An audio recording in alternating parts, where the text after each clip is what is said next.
Buenos días a todos. Un segundito. En la mañana de hoy pues, tengo el gusto de hablarles sobre cirugía de catarata en el paciente diabético, que es un tema interesante y que sigue teniendo relevancia. Y lo que vamos a hablar primero es por qué es relevante hablar de este tema, y es que la catarata sigue siendo la principal causa de ceguera reversible a nivel mundial y la diabetes la principal causa de ceguera irreversible en pacientes con edad laboral productiva. Y ambas patologías son prevalentes y están muchas veces combinadas y es una gran proporción de los pacientes que tratamos. La catarata, pues se reporta más del 51 casos de ceguera y es tan importante o tan alto este número que para poder decir que intentemos acabar con la ceguera mundial, según datos de la OMS, se necesitan 3.000 cirugías por cada millón de habitantes para acabar con la ceguera por cataratas. Y en cuanto a la diabetes, pues sabemos que afecta al 8.3% de la población, que es un porcentaje alto, y según la Federación Internacional de Diabetes, para el año 2035 este número de diabéticos va a aumentar a 592 millones.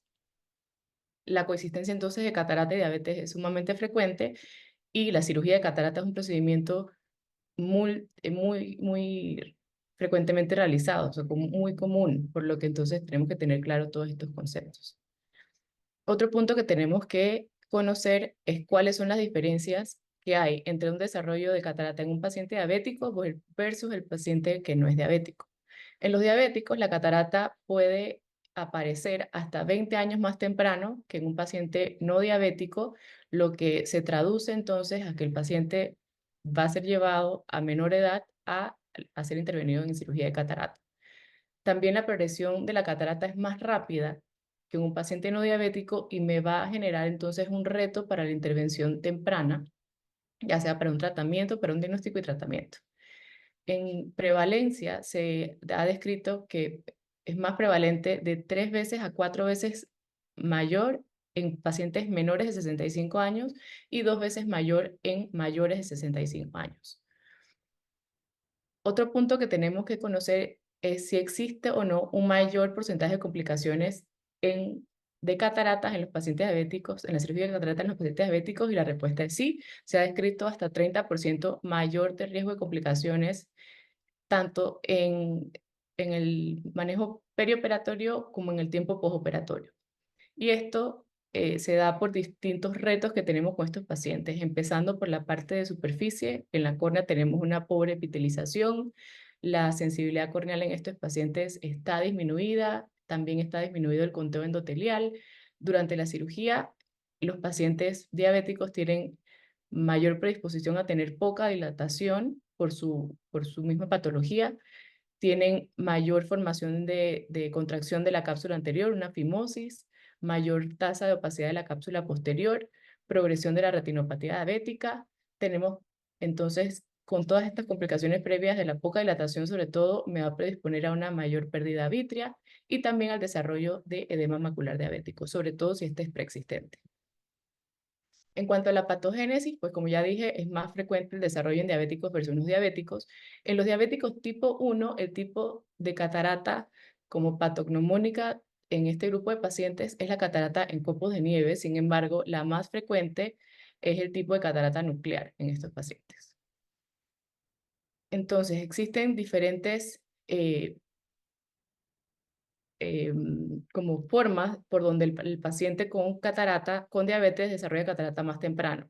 Lo principal es que va a haber un aumento de sorbitol. En estos pacientes, normalmente sorbitol se convierte en fructuosa por una enzima llamada sorbitol deshidrogenasa, y en los pacientes esta producción de sorbitol es mayor y la enzima y la conversión está entonces disminuida.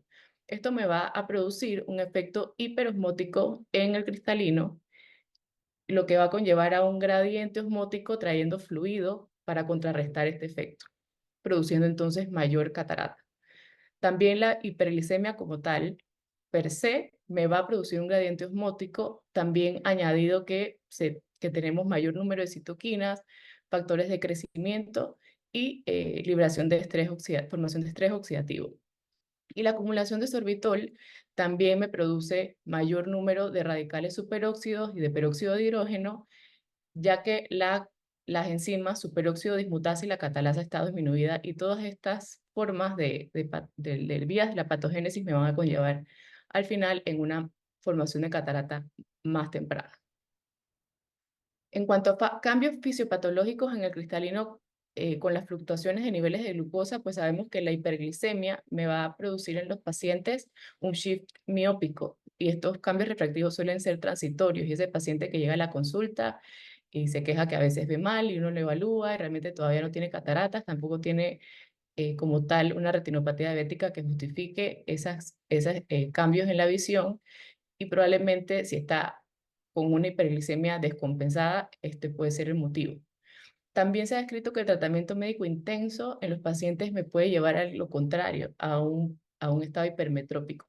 Entonces van a ocurrir tantos cambios morfológicos y funcionales del cristalino. También cambios topográficos corneales y de la membrana basal del lente engrosada. En cuanto, hablando ya sobre complicaciones como tal de la cirugía de cataratas en diabéticos, pues tenemos un hito importante que es la evolución de la cirugía de catarata. La facomulsificación desde los años 90 pues han hecho que el tiempo quirúrgico y la recuperación, el tiempo quirúrgico sea menor y la recuperación sea más rápida, eh, comparándolo con la cirugía de catarata extracapsular, sobre todo la intracapsular. También los estudios diagnósticos, la tomografía, que es un estudio accesible en la mayoría de los lugares, y también el tratamiento con láser y antiangiogénicos han marcado un antes y un después en estos pacientes. Previamente, la cirugía de catarata como tal en un paciente diabético era considerado una cirugía de muy alto riesgo, ya que tenía mayor predisposición a tener posteriormente edema macular cistoideo, edema macular diabético, que la retinopatía diabética progresara, que apareciera neovascularización del iris y posteriormente un glaucoma neovascular, y ya entonces después una hemorragia vítrea. Benson encontró en el año 93 que los pacientes en ese momento, después de una cirugía de catarata, del 28 al 50% alcanzaban una agudeza visual de 20/200 o peor. O sea que realmente en ese tiempo el resultado en estos pacientes era bastante pobre.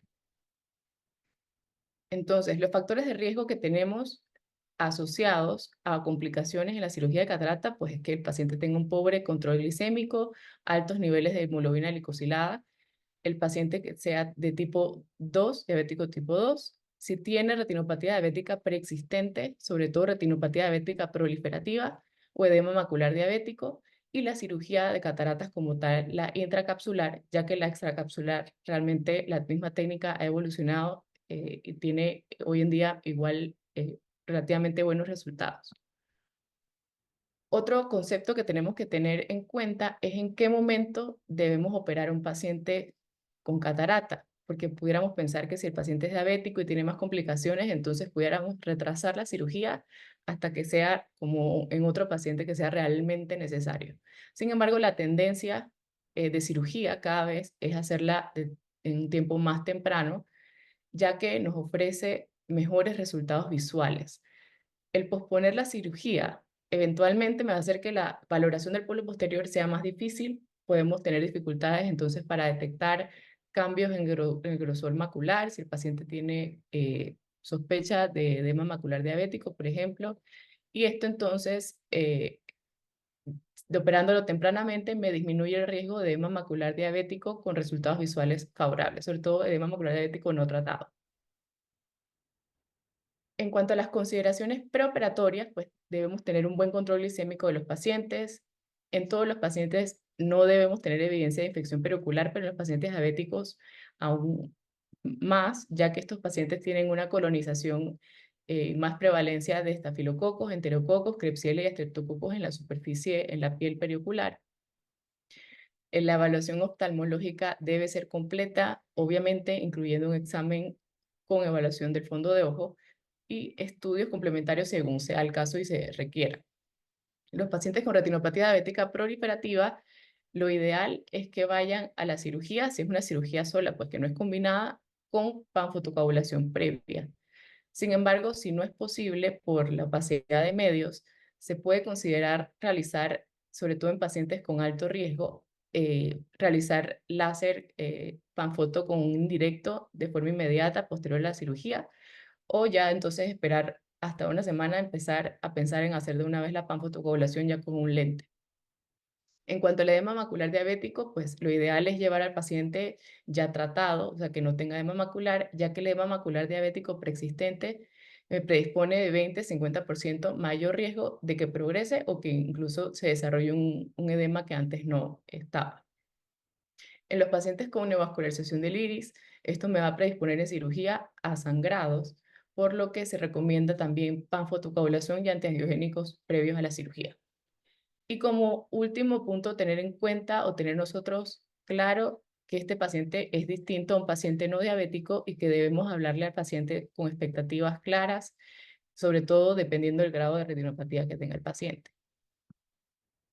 En cuanto a las consideraciones ya intraoperatorias, pues los pacientes diabéticos tienen más riesgo de hacer fimosis capsular anterior, por lo que se recomienda una capsulorhexis más grande. Sin embargo, tampoco tan grande o sea, que sea menor que la óptica para entonces igual no predisponer a mayor opacidad de la cápsula posterior. El mayor tiempo quirúrgico y las complicaciones se han traducido a peores resultados, por lo que debemos tratar de hacer una cirugía sin complicaciones, como una cirugía lo más perfecta posible en este tipo de pacientes, menor tiempo quirúrgico y menor tasa de complicaciones. La pobre dilatación pupilar es más frecuente en estos pacientes y esto nos va a llevar a un riesgo mayor de ruptura capsular, por lo que se deberían considerar expansores de iris o tenerlos ahí a la mano, porque pueden ser necesarios más en este tipo de pacientes. Y los pacientes diabéticos también, como tienen mayor pérdida de células endoteliales, estaría indicado, según la catarata, sobre todo si son moderadas o grandes, hacer previamente un recuento de células endoteliales. Otro punto importante que ahora está como, es más relevante que antes, inicialmente, es la colocación de lente. Inicialmente, cuando la cirugía extracapsular se inició a colocar lente intraocular, tener diabetes era tomado como una contraindicación, o sea, no poner lente en esa cirugía. Y la cirugía como tal estaba recomendada en pacientes que tuvieran pobre agudeza visual. En algunos estudios dicen 20-100, algunos hasta 20-200 o peor, y ahí entonces indicaban la cirugía. En términos, pues así como generales, el lente se recomienda que tenga una óptica grande, que sean hidrofóbicos y, de ser posible, ser colocados dentro de la bolsa. No es recomendable los lentes de cámara anterior, ya como dijimos, la parte de las células endoteliales que tienen un conteo disminuido y esto me puede predisponer a disminuir ese conteo. Y también tampoco se recomiendan los lentes de silicón, ya que el silicón en los lentes, si el paciente llega a requerir una vitrectomía, puede producirme entonces condensaciones. El uso de lentes premiums permanece controversial. Actualmente que hay una gran variedad de lentes y que ofrecen, que se han ido desarrollando con mucha tecnología, pues en algunas casas ya promocionan que se puede usar, por ejemplo, en pacientes diabéticos. Sin embargo, esto está como en controversia y sobre todo si se recomendara fuera en pacientes que no tuvieran diabéticos sin retinopatía diabética o algo muy leve. Y esto se debe a que me puede dar los lentes posteriormente mayor dificultad en el tratamiento con el láser. El paciente con retinopatía diabética o con diabetes puede tener ya una alteración en una maculopatía que ya de por sí entra con una disminución del contraste y estos lentes pueden darme mayor disminución del contraste y también por el riesgo de edema macular diabético.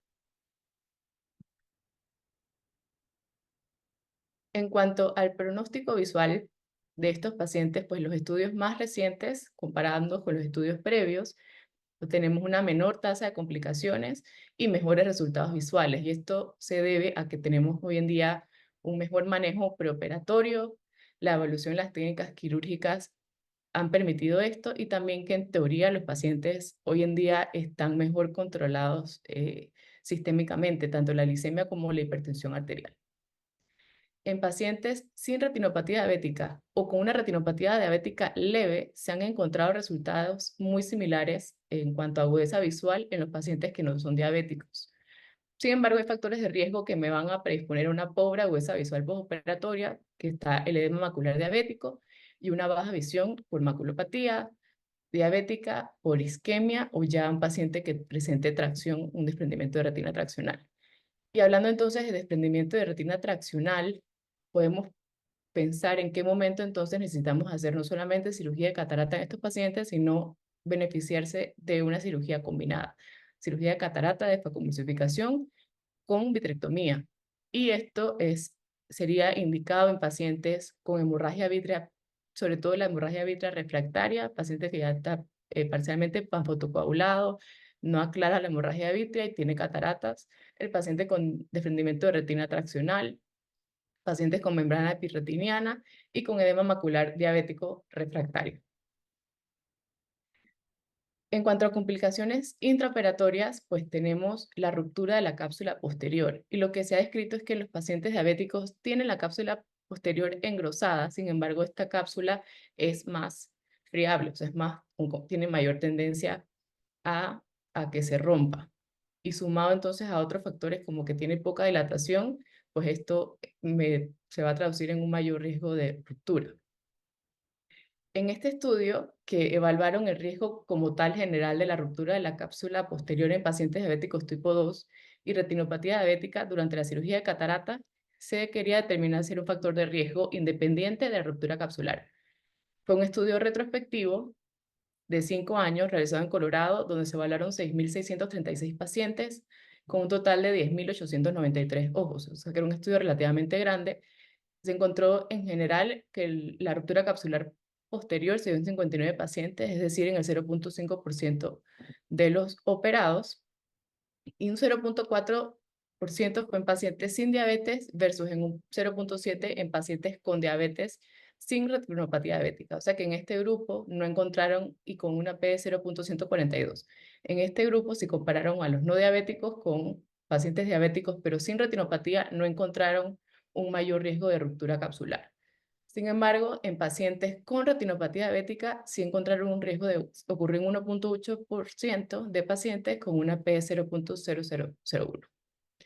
Y lo que en este estudio pues encontraron fue que las inyecciones intravítreas previas no fue estadísticamente significativo, pero sí fue un factor de riesgo ahí en el límite para la relevancia estadística. Y en este otro estudio como tal ya evalúan las inyecciones intravítreas previas como un factor de riesgo posterior, de ruptura cápsula posterior. Fue un estudio, una revisión sistemática con metaanálisis. Se evaluaron 6 estudios, un estudio grande con más de 1 millón de cirugías de cataratas, y en el metaanálisis se encontró un OR de 2.3 de ruptura capsular posterior. Si comparamos este número, pensamos en dónde lo podemos ubicar comparándolo con otros tipos de situaciones de los pacientes. El riesgo es mayor de tener ruptura capsular posterior en un paciente con inyecciones intravítreas previas. Si lo comparamos con un paciente con una longitud axial de más de 26 milímetros, el OR en estos pacientes son miope alto, es menor. Si tiene pupila pequeña, también el OR es menor. Y el uso de doxazocina previo a la cirugía también es menor. Pero si lo comparamos con algo que me dé que me dé más riesgo, o sea, que tenga más riesgo comparado con la diabetes, con las inyecciones, tenemos que un cirujano en entrenamiento tiene un OR mayor, tener facodonesis y isodesfoliación también me da un OR mayor, y una catarata brunoscente me da también el mayor riesgo en este grupo de pacientes que se evaluaron. En cuanto a complicaciones postoperatorias, tenemos la contracción de la cápsula anterior, y la diabetes se considera un factor de riesgo como tal. Se han reportado que se puede contraer esta cápsula desde el primer mes postoperatorio, o sea, de forma temprana. Y esto me puede dar entonces una dificultad en el seguimiento de los pacientes.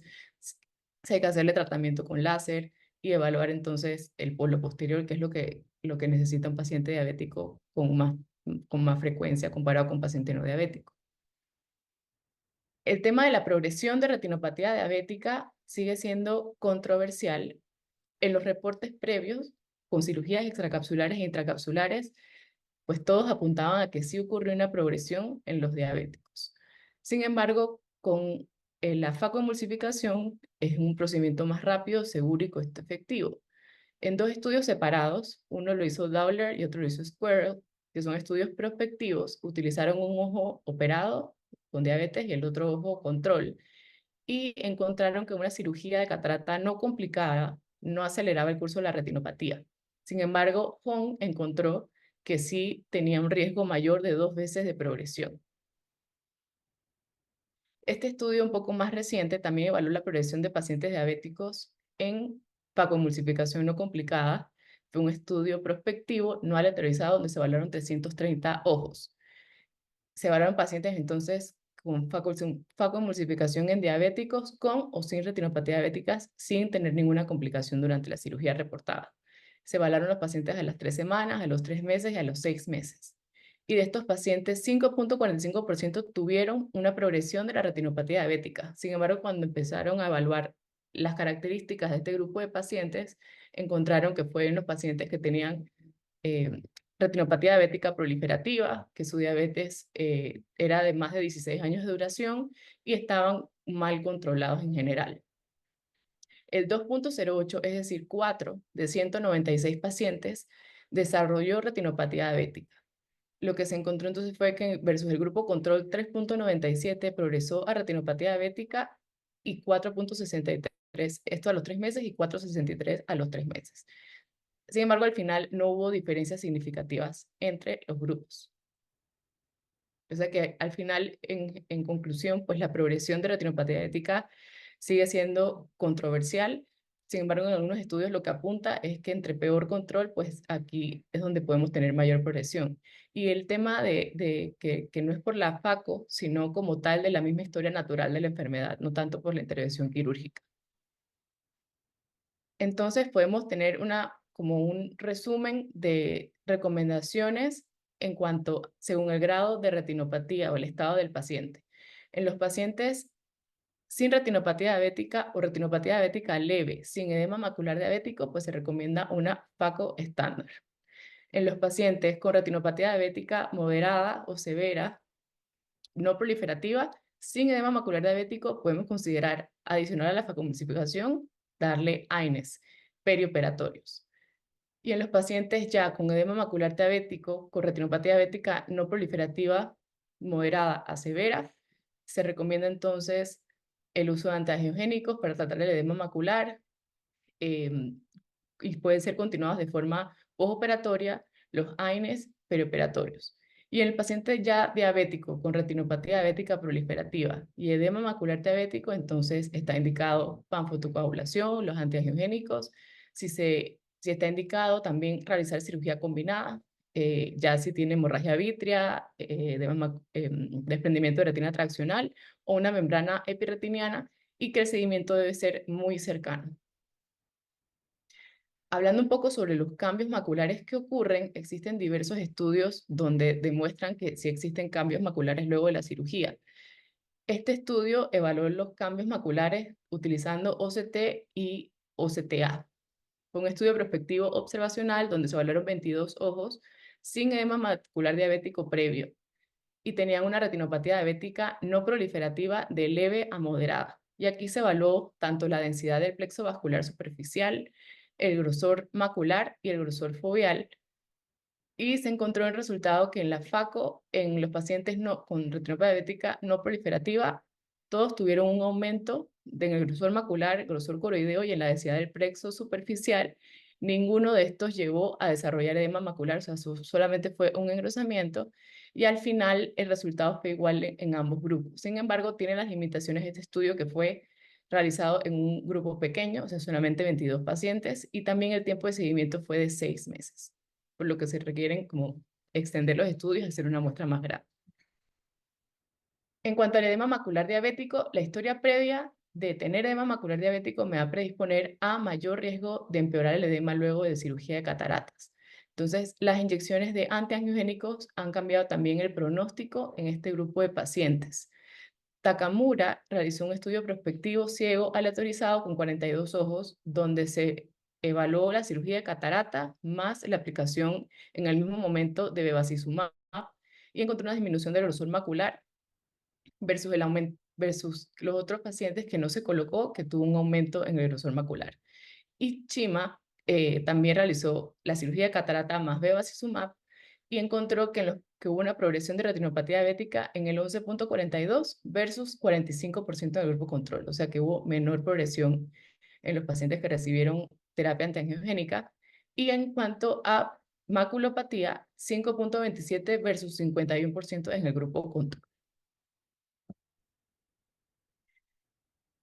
Normalmente todos los estudios que encontramos nos van se sugiere que el paciente diabético sea tratado previamente antes de la cirugía de catarata. Sin embargo, también se han realizado estudios si es posible hacer cirugía de catarata antes de que tratemos a estos pacientes. Y aquí se evaluó el preoperatorio versus postoperatorio, el uso de aflibercept en edema macular diabético, los pacientes que se iban a intervenir a cirugía de catarata, y era el propósito investigar si era necesario diferir la cirugía hasta que tratáramos y se resolviera el edema macular diabético.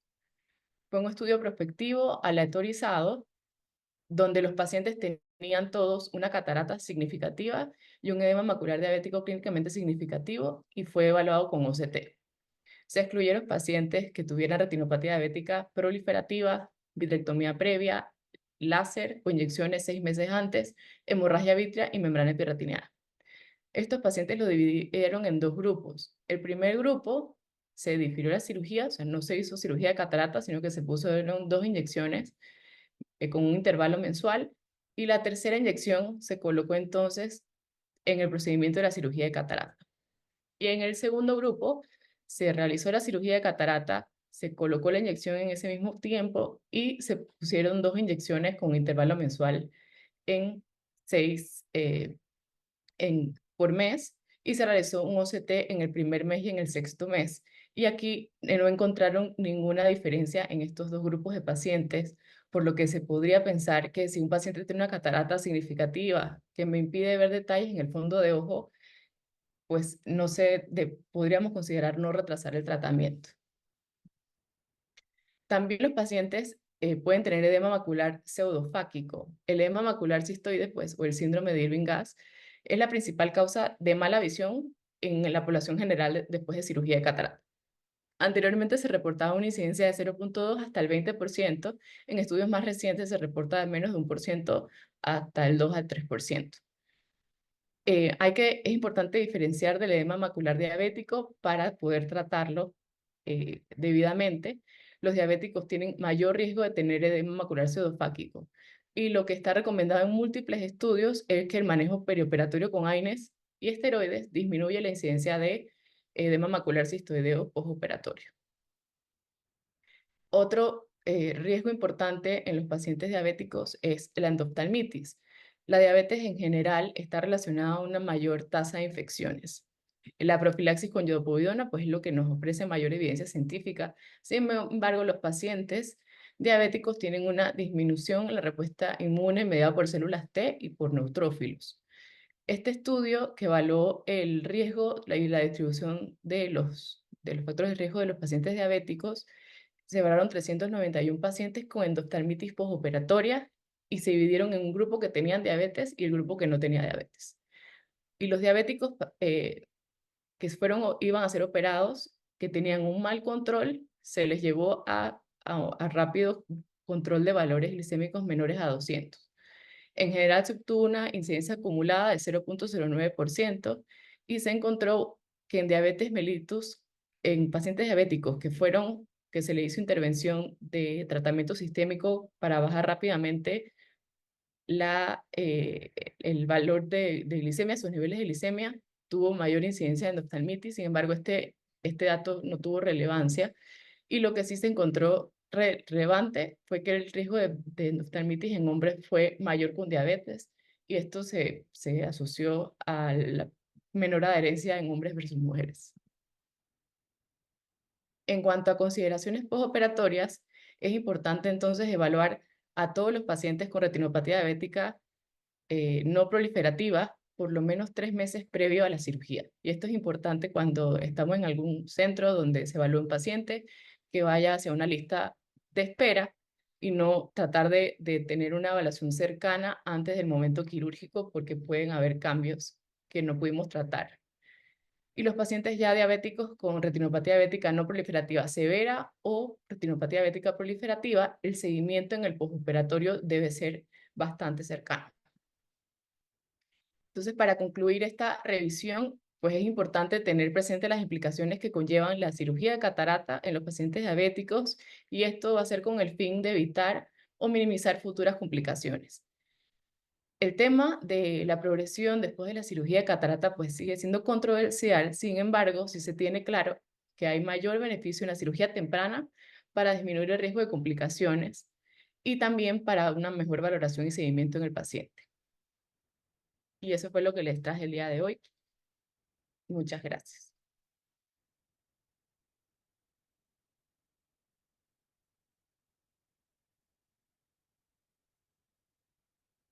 Hola, Pris, muy buena revisión.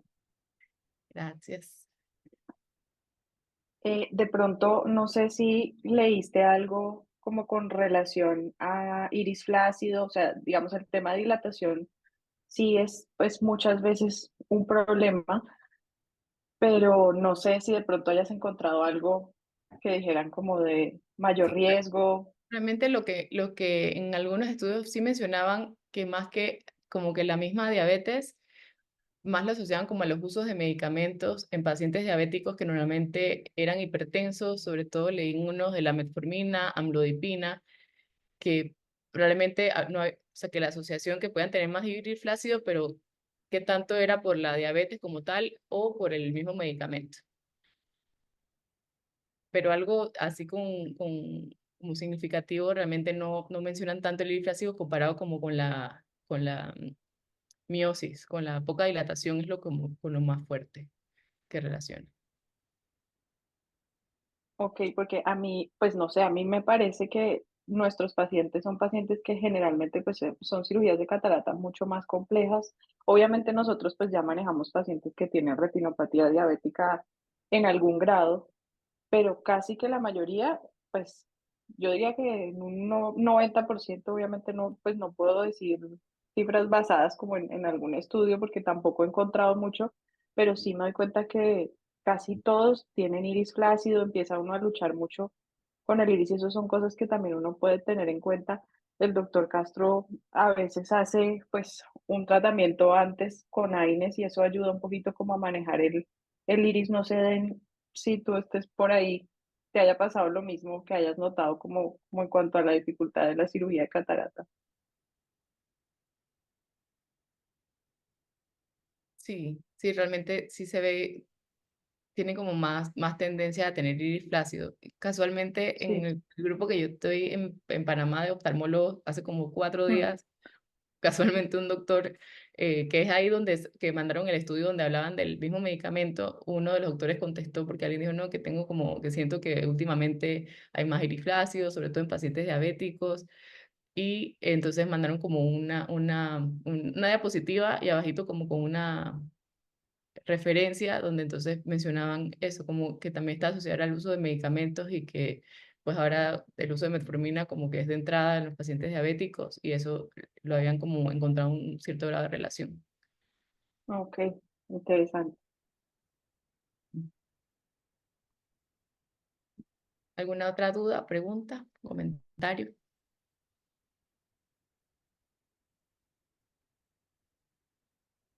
¿Por qué no? Bueno, entonces muchas gracias por estar hoy aquí compartiendo. Bueno.